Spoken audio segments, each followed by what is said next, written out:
This is F-4E Phantom, and it's quite easily one of the most iconic aircraft out of Vietnam War. Recently I got this aircraft in Digital Combat Simulator and I had quite a lot of fun with it, so of course I had to make a video about it. Now I know DCS is not a fun game to watch, but it is one of the best games to push the limit of FlyGG controller as well as mapping software, and in this case it's a Steam input. Also, this is the first video where I use Steam input with my FlyGG controllers in DCS, so it's quite a big change in comparison to my previous video. So yeah, the thing with the Steam input is that when I transition over to it, it gives me plenty of opportunities to experiment new things, and I did try a lot of new things with my controllers using Steam input. It's quite a shame that it lacks a couple of really good features like macros programming and some other, but in return Steam input has a couple of exclusive features that's also pretty good on their own, so it kinda make up for that. But anyway, we're in the cockpit of the Phantom, and in today's video there will be three parts.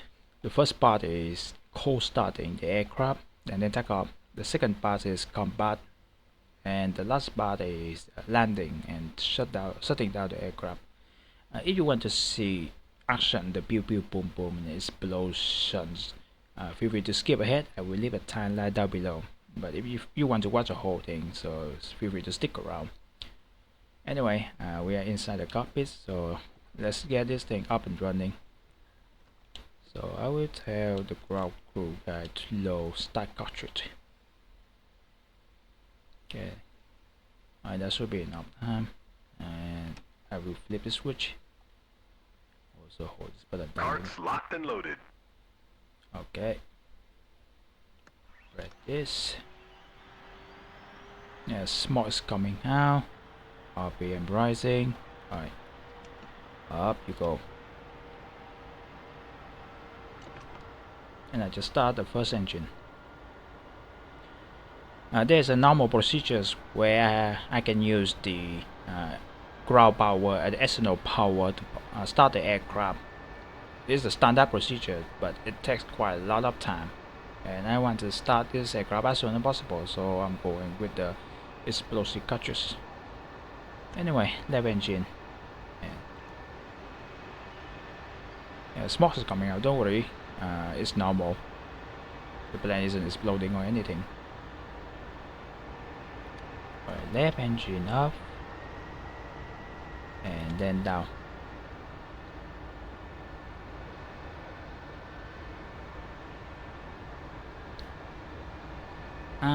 So check the reading.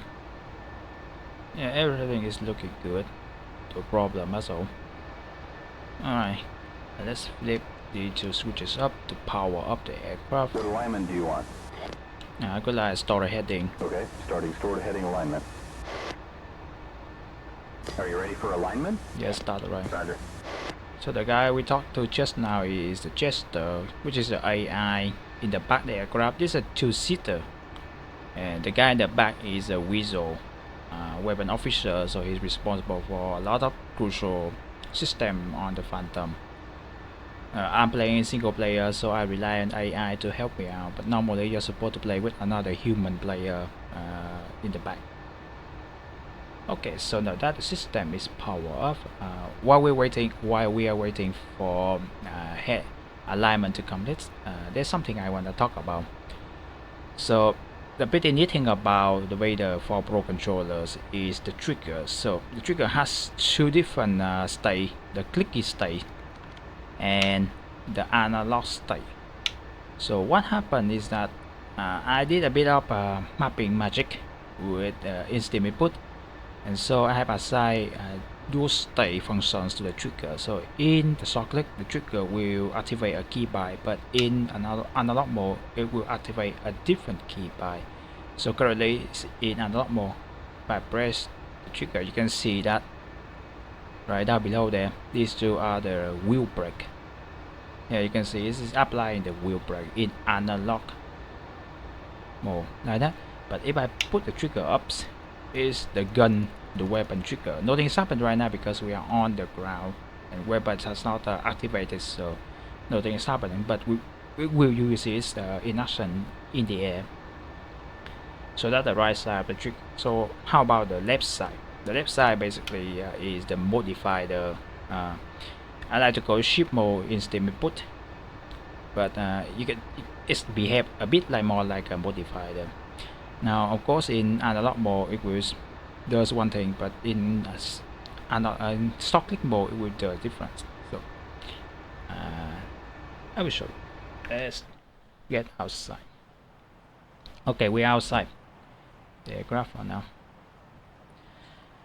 Okay, so when I'm not pressing the left trigger, and if I move the right analog stick down, you can see that the aircraft is deploying the air brake. This is to slow down the aircraft in the air. If I push this up, the air brake is retracted. But if I hold down the trigger in analog mode, the analog mode, halfway through, and then I pull down the right stick, you can see that instead of the air brake, it's the flap and slat that get deployed. And I push this up, they're retracted. But in the short click mode, instead of the slap and the other things, moving the right stick with the left trigger presses in short click mode, we move this little stick right here. So this is the weapon slowing stick, which is used to control the air-to-ground AGA missiles, Maverick missiles. So it's for air-to-ground weapon, stuff like that. There's actually more to that, and that's just one of few things the trigger can do. So in analog mode, it also the trigger allow me to deploy several other mechanisms like the arresting hook right here, and I can also deploy the throttle to slow down the aircraft, but we will use it while landing and not right now. Also the right stick in horizontal, moving the right stick horizontally, you control the rudder, you can see over there. So yeah, that's basically a quick overview on dual state function of the triggers. But okay, looks like the alignment has finished, so I'm gonna have to set it up for it to be ready. Alright, let's take a quick look at the weapon panel. I have set the trigger into short click mode now. If I hold down short click and then press the D pad, you can see that is controlling the panel right here, and like that. So I don't have to hover my mouse over to interact with this. I can just hold down the triggers, left triggers, then press the face button, and I will have a quick access to the weapon panels. But for all the function, the switches, I will have to use the mouse cursor. Okay, so I just proceed with setting up the aircraft. This right here is the oxygen panels. When you fly very high, there's very little oxygen in atmosphere, so you have to use the internal oxygen supply of the aircraft to keep the pilot from fainting. I don't remember what that word, but when you have little oxygen, you kinda black out. Okay, let's see. Yeah, set a few things here. Switch this. Alright. And radar altitude. Let's set it to 500 feet. So the aircraft will warn me when I'm below 500 feet. What else? Standby mode for the head-up sight. Navigation system, radio, operational, identification system, right, and compass. Right, it's looking good. I wonder if I missed anything. Alright, I have to set this up too. No. Let's see. I wonder if I forgot anything. No, I don't think so. Yeah.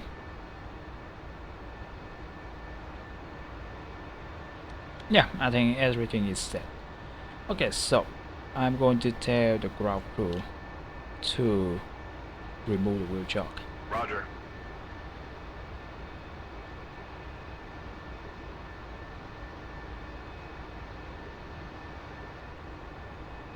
And the wheel chocks are out. Alright, thank you. Go get them, sir. Pew, pew, pew, pew. Disconnecting. And that's why I like these models. Like there's just a lot of sound to it. The ground guy is also fun to interact with.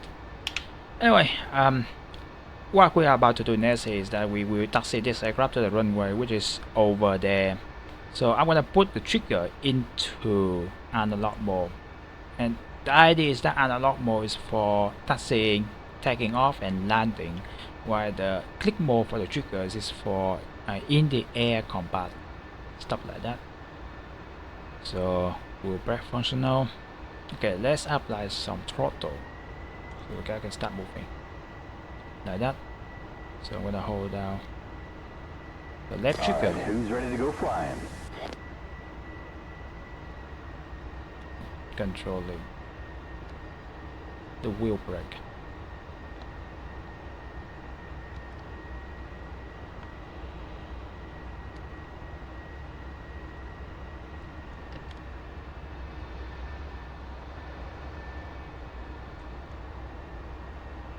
We doing some trench running on this one? No, we are flying high. Oh, by the way, I'm working on an Steam input config for the Su-25T, which is an attack aircraft in DCS, and that aircraft is free for all. Basically, DCS is pretty much free, and that aircraft is one of the free aircraft you can use. So if you're interested in trying out DCS, and you have a Vader 4 or Vader 3 Pro controller, you can give my config a try. It was designed specifically for ease of use and for new users to get into DCS. But that's for time later. Alright, we are on the runway. First of all, let's close the canopy. Next up, I'm gonna trim the aircraft. 3 units now, like that. Next up, deploy the flaps. So the flap is basically the switches. Lights out, stripes aligned. The flap is the switches that's hidden over here, and until I can use my cursor to help over, it's really easy to mistake with the canopy. So, well, don't ask me how I found about that. Surely I didn't fly this aircraft without a canopy in the first couple of try. Nope, not at all. Anyway, looks like everything is ready. Okay, so let's proceed to take off. Apply wheel brake, little bit of throttle, full power throttle, release. Engine's good, airspeed off the peg. 80 knots. 100 knots. And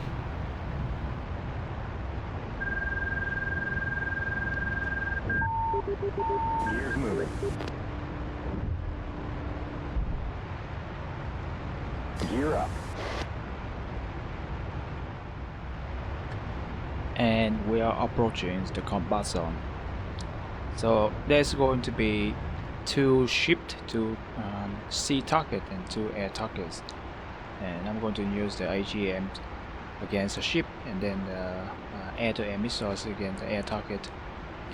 By the way, the Phantom has pretty neat feature, which is the tape player, which you can use to play some custom music.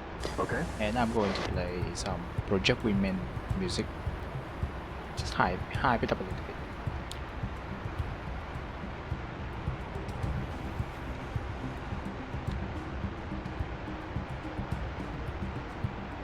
Anyway, we are going to engage the sea target first with the air-to-ground maverick. I'm trying to attain a lock, but there's no lock yet, probably because we are outside the range, so we need to come a little bit closer.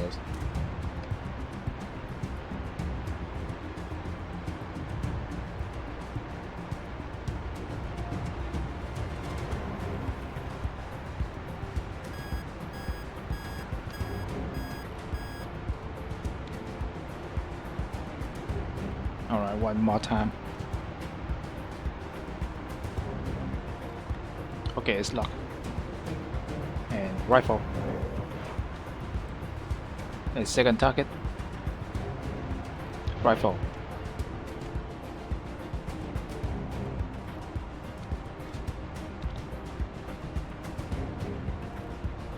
That's a new bogey, all right. Left 5, 18 miles, 5,000. Okay, cool. So the Weasel found the bandit with 2 air target. Getting no IFF return. He's got to be hostile. Wilco. Locking bandit left 5, 15 miles. Locked. 1 Mississippi, 2 Mississippi, 3 Mississippi, 4 Mississippi. Shoot! I'm going to ignore the bandits one, the air target for now. And splash 1, splash 2.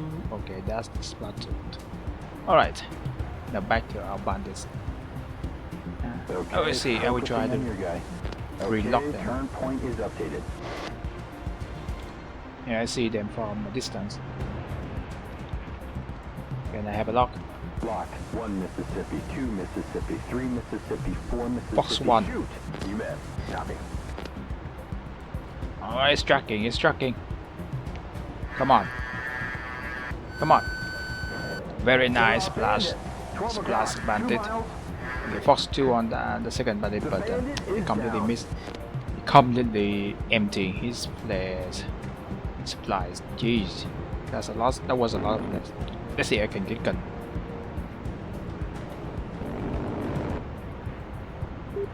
Ah, no dice. Yeah, I gotta admit that I'm terrible flying using gun.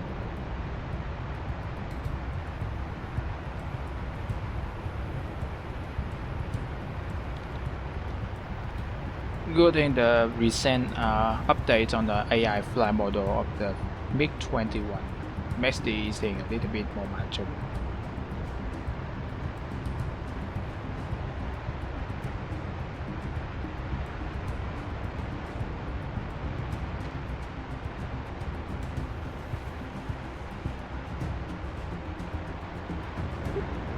Where is he now? Oh, there is he. There he is. I now fully around. I'm not using gun anymore.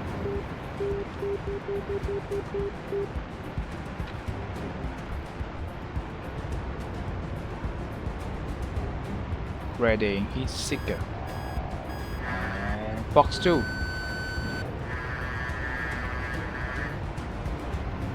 And bam, splashes. Of course, you got no more flares left to counter my Fox 2, of course. Anyway, that's still the air target. Pretty decent showcase. Yeah, I know it wasn't very challenging because I gave them 0 Fox 2 missile, but it's just like a first video, so don't want to make it too difficult. So. But it's really just a first video showcase. Anyway, that's good enough for now. Let's go back.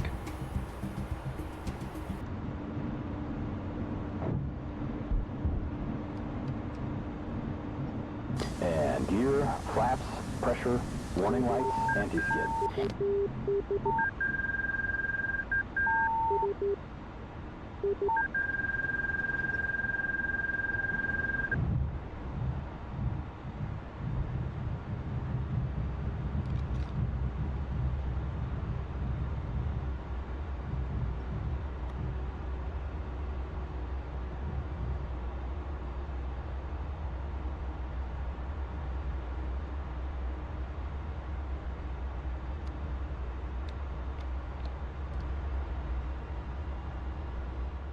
And mission success.